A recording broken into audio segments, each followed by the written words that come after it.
திருக்கைலாய பரம்பரை சொர்ணபீடம் தர்மமூர்த்தி சொர்க்கபுர ஆதீனம் அவர்கள் தற்போது ஆசி உரை வழங்குவார்கள்.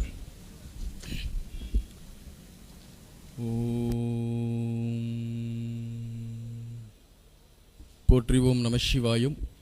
குருவருளும் திருவருளும் பரிபூர்ணமாக அமைய எல்லாம் வல்ல இறைவனை பிரார்த்தனை செய்து கொள்வோமாக. இன்று குரு பூர்ணிமா திருநாளில் குருக்களை குரு கடாட்சம் கோடி புண்ணியம் என்று சொல்வார்கள். அப்படி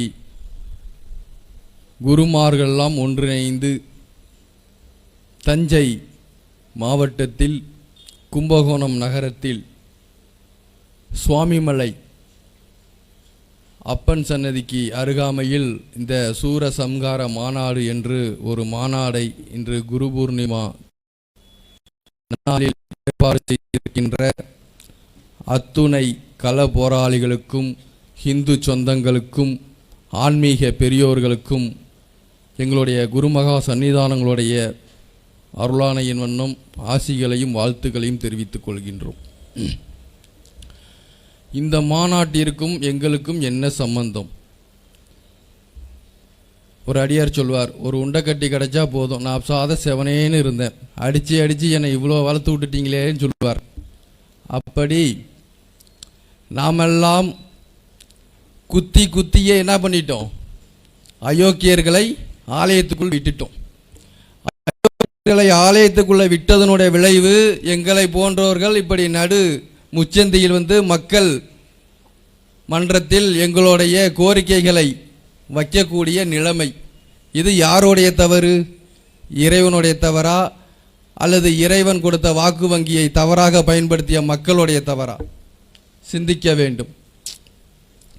இன்னைக்கு ஆன்மீகத்தை வழிநடத்தக்கூடிய அரங்கட்டத்துறை என்று சொல்லக்கூடிய அறநிலைத்துறை அதிகாரிகளை நாம் வன்மையாக கண்டிக்கின்றோம். ஏன்? அவர்களுடைய உயர் அதிகாரியாக இருக்கக்கூடியவர்கள், ஆட்சியில் அமர்ந்திருக்கக்கூடியவர்கள் கொள்ளை கூட்டத்தின் கூடாரமாக இருப்பவர்கள் என்று நாங்கள் உச்சரிக்கின்றோம். ஏன் அப்படி சொல்கின்றோம்? ஆதாரம் இருக்கிறதா? ஆம். நமது தமிழகத்தின் தொன்மையான பழமையான ஒரு மாவட்டம், தேருக்கு அழகு திருவாரூர். அப்படி திருவாரூர் மாநகரத்திலே நம்மளுடைய மரகத லிங்கம் என்று சொல்லக்கூடிய புனிதமான லிங்கங்கள் இருக்கின்றது. அதில் ஒன்று திருக்குவளை என்ற ஊரில் இருக்கிறது. சமீப காலமாக வழிபாட்டில் இருக்கக்கூடிய அந்த லிங்கம் அந்த கோவிலில் இல்லை. அதற்கு நம்மளுடைய சான்றாக சிவனடியார் பெருமக்கள் எல்லாம் சமீபத்தில் ஆர்ப்பாட்டம் நடத்தியிருக்கிறார்கள், போராட்டம் நடத்தியிருக்கிறார்கள்.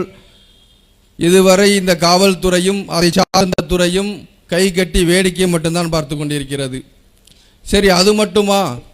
இந்த மாநகரத்திலே கோவிலுக்கு சொந்தமான தெற்கு வீதியில் உலா வந்தீங்கன்னா பக்தர்கள் தங்கும் விடுதி என்று சொல்லக்கூடிய இடத்திற்கு பெயர் என்ன வைத்திருக்கிறார்கள் தெரியுமா?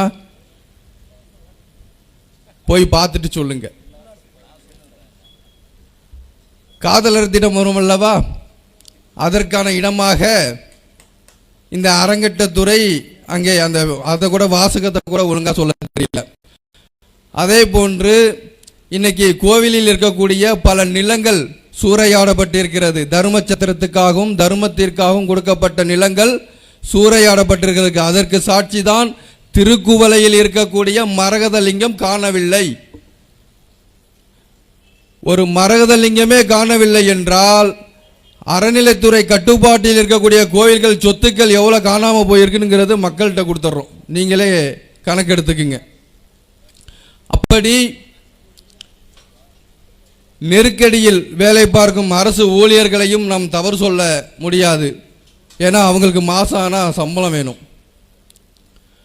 அப்படி அந்த அரங்கட்டத்துறையில் பெற்றுக்கொண்டு மக்களுடைய வரிபணத்தை வேற வழியாக முறவாசல் செய்து கொண்டிருக்கக்கூடிய இந்த அறநிலைத்துறையை உடனடியாக வெளியேற்ற வேண்டும்.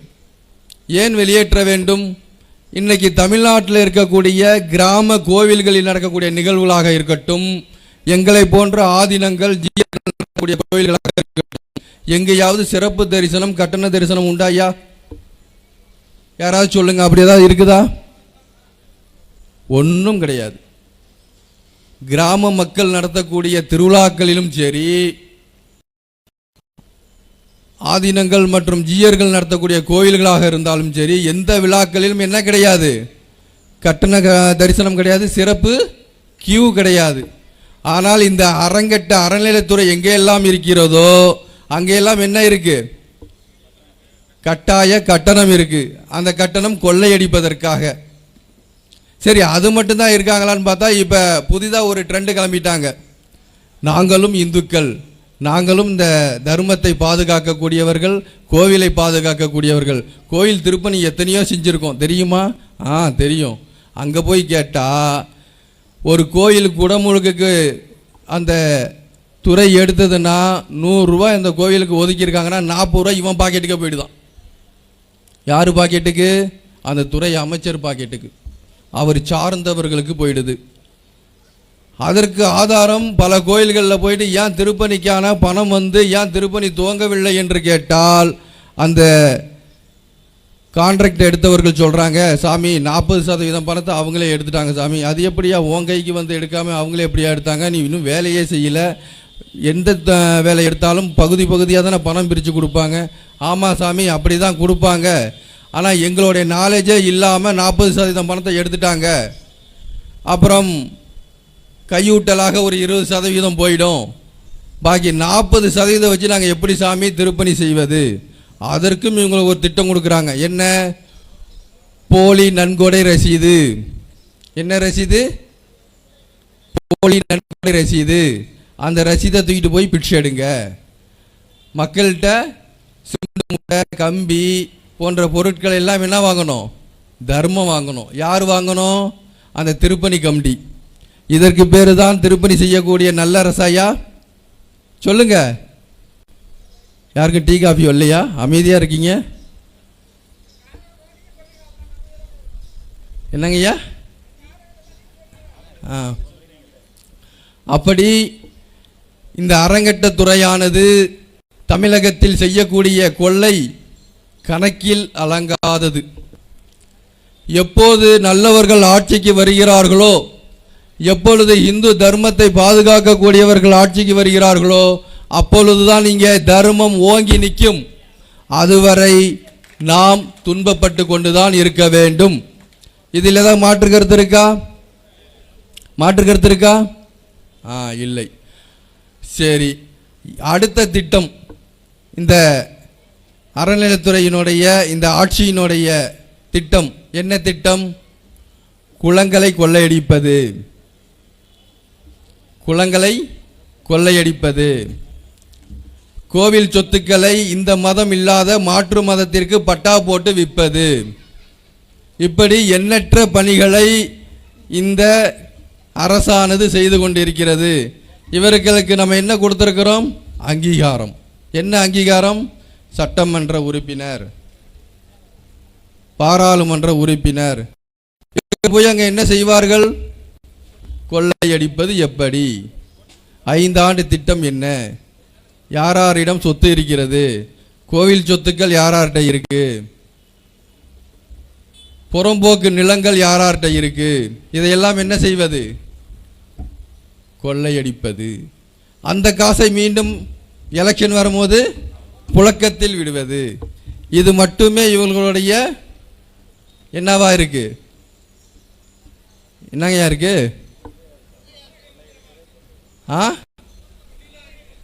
தொழிலா இருக்கு.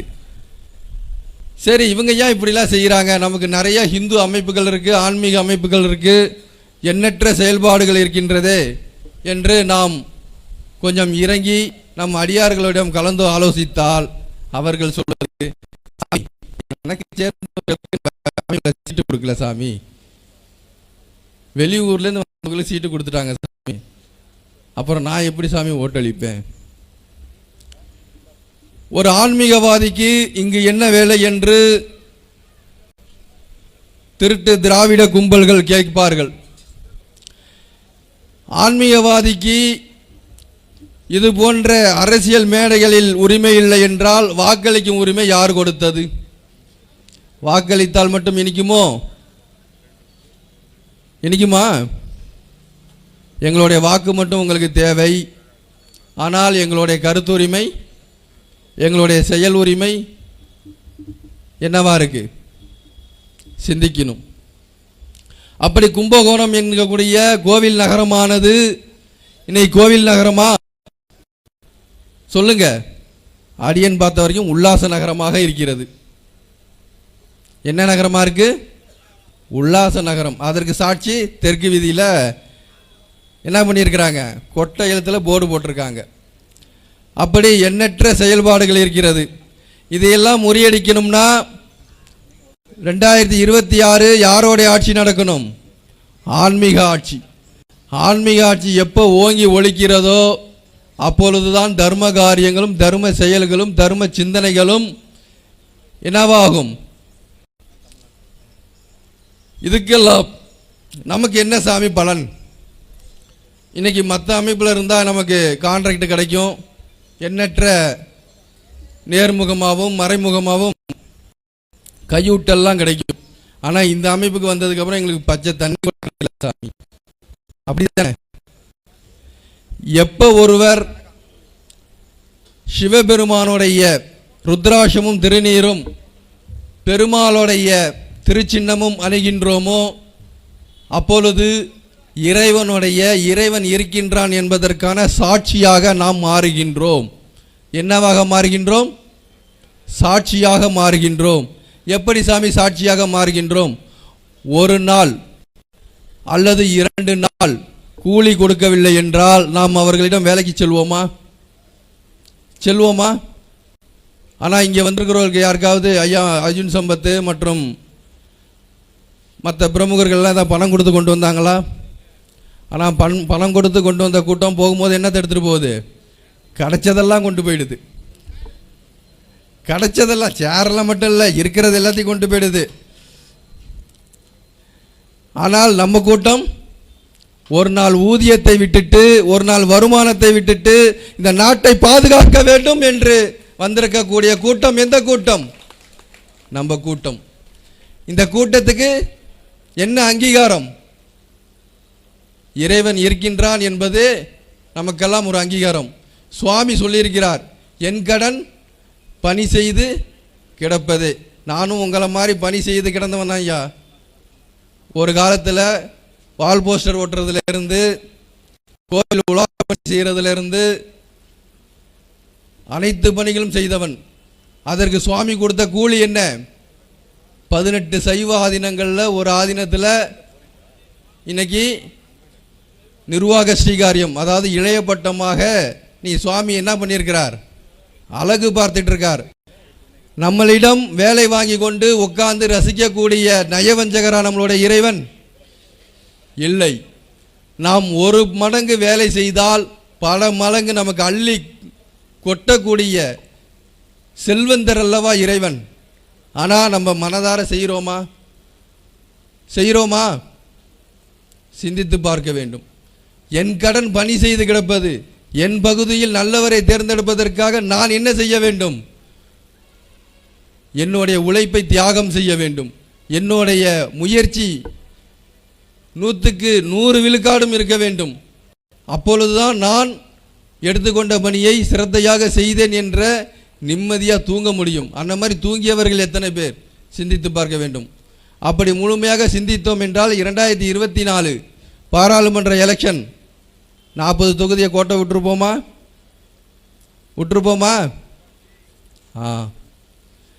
இன்று முதல் இந்த குரு பூர்ணிமாவில் நாம் ஒரு சபதம் ஏற்க வேண்டும். என்ன? இன்று முதல் என்னுடைய சுய வெறுப்புகளை கடந்து என்னுடைய தர்மத்தை நிலைநாட்டக்கூடிய ஒரு ஆட்சியை நாம் அமைக்க வேண்டும். உறுதியேற்போமா? உறுதியேற்கலாமா? ஓம்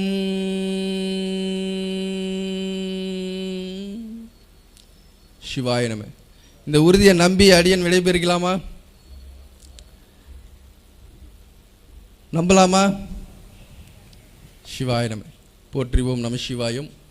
அடியனிற்கு இப்படி ஒரு மக்கள் மேடையை அமைத்து கொடுத்த புரட்சி வித்தகர், புரட்சிக்கு சொந்தக்காரர், தமிழ் மொழியின் உச்சாணி என்று சொல்லக்கூடிய அர்ஜுன் சம்பத் ஐயாவையும் அவர்களுடைய குழுவினர்களையும் எங்களுடைய குருமகா சன்னிதானங்களுடைய அருளாசியும் பூரண ஒத்துழைப்பும் என்றும் இருக்கும். அது மட்டும் இல்லை, முக்கியமான ஒரு கருத்தை சொல்ல வேண்டும். நம்மளுடைய தமிழகத்தில் பாலாபோன சமீபத்தில் நடக்கக்கூடிய கள்ளச்சாராயம் போன்ற மதுக்களால் நம்மளுடைய இளைஞர்கள் சீரழித்து கொண்டிருக்கிறார்கள். அதுக்கு நாம் அந்த கேட்கும்போது அந்த துறையிலிருந்து வருதுன்னு சொல்லி ஒரு மிகப்பெரிய பொய்யை சொல்லிட்டு இருக்காங்க. மிகப்பெரிய வருமானம்லாம் அந்த துறையில் வரவே இல்லை. குறைந்த வருமானம் தான் அந்த துறையில் வருது. ஆனால் மிகப்பெரிய வருமானத்தை ஈட்டி கொடுக்கக்கூடிய ஒரு துறை எந்த துறை தெரியுமா? நம்மளுடைய ஆன்மீகத்துறை. எப்படி இந்த ஆன்மீகத்துறை? ஒரு கோவிலுக்கு போனோம்னா என்ன வாங்கிட்டு போகிறோம்? பூ, பழம், வெற்றப்பாக்கு, பிரசாதம், வரக்கூடிய அடியார்களுக்கு அன்னம்பாளிப்பு, இதெல்லாம் நாம் செய்கின்றோம். ஒரு ஊரிலிருந்து இன்னொரு ஊருக்கு வந்தோம் என்று சொன்னால் அரசுக்கு கட்டணம் எத்தனை சதவிகிதம்? 30%. நம்ம வாங்கக்கூடிய பொருட்களுடைய வரி எத்தனை சதவிகிதம்? 30%. ஆனால் நம்ம வீட்டுக்கு வாங்கக்கூடிய ஒரு மாத பட்ஜெட்டே மிஞ்சி போனால் 10,000 ரூபாய்க்கு தான் வாங்குவோம். ஆனால் 30 நாளைக்கு நம்மளுடைய வீட்டுக்கு வாங்கக்கூடிய பொருளே மினிமம் பார்த்தீங்கன்னா ஒரு 10,000 ரூபாய்க்கு தான் வாங்குவோம். ஆனால் ஒரு நாள் நம்மளுடைய ஆலய விழாக்களுக்கு நாம் செலவு செய்யக்கூடிய செலவு எவ்வளோ? சிந்தித்து பாருங்கள். அதனுடைய 30% வருமானம் இந்த அரசுக்கு கொடுக்கிறோம். ஆனால் அதையெல்லாம் கொள்ளையடித்து கொண்டு இந்த அறநிலைத்துறையில் வருமானம் இல்லை என்று சொல்லி வேலை பார்க்கக்கூடிய திருவடிகளுக்கும் மெய்காவலர்களுக்கும் அர்ச்சகர்களுக்கும் என்ன இல்லை? சம்பளம் போடுவதற்கு நிதி இல்லை. ஆனால் இந்த கொள்ளையடித்த பணத்தில் மற்ற துறைகளுக்கு புதிய புதிய வாகனங்கள் வாங்கி கொடுப்பதற்கும் இந்த கொள்ளையடிப்பதற்கு துணை போகும் அரசு ஊழியர்களுக்கு மாதம் 1 லட்சம் ரூபா அளவுக்கு சம்பளம் கொடுப்பதற்கு மட்டும் நிதி எங்கேருந்து வருது? ஆர்டிஐ போட்டால் கேள்வியே இல்லை, பதிலும் இல்லை. தகவல் உரிமை சட்டத்தில் 30 நாளில் பதில் சொல்லணுங்கிறாங்க. 60 நாளில் மேல்முறையீடு பண்ணினீங்கன்னா அந்த அதிகாரியை பதவி நீக்கம் பண்ணுவோன்னு சொல்கிறாங்க. நாங்களும் பல ஆர்டிஐ போட்டு பார்த்துட்டோம். இது வரைக்கும் என்ன இல்லை? பதிலும் இல்லை, அந்த அதிகாரியும் இல்லை. கடைசியாக 90 நாளைக்கு அப்புறம் ஒரு லெட்ரு வரும். எங்களிடம் போதிய அதிகாரி இல்லாத காரணத்தினால், பணி சுமையின் காரணத்தினால் நீங்கள் கேட்ட தகவலை அளிக்க முடியவில்லை. அப்புறம் என்ன வெண்ணைக்கு உனக்கு 1 லட்ச ரூபா சம்பளம்? இதை யாரு கேட்கணும்? இங்கே இருக்கக்கூடிய வழக்கறிஞர் பிரிவு எத்தனை பேர் இருக்கீங்க? கை தூக்குங்க. வழக்கறிஞர் பிரிவு இருக்கீங்களா? இப்பெல்லாம் கை தூக்க மாட்டாங்க, ஏன்னா அவங்களுக்கு வேலை கொடுத்துருவோம் இல்லையா? அப்படி நம்மளுடைய வழக்கறிஞர் பிரிவு ஒரு மடங்கு முன்னாடி வரணும். ஏன்னா இன்னைக்கு சட்டத்தை வைத்து தான் இந்த அதிகாரிகளை பாதுகாக்க வேண்டும். இல்லை என்றால் சம்காரம் செய்ய வேண்டும். என்ன சம்காரம்? நம்மளுடைய ஆயுதத்தை பயன்படுத்தினாலே போதும். இதுவும் ஒரு சூர சம்காரம் தான். செய்யலாமா?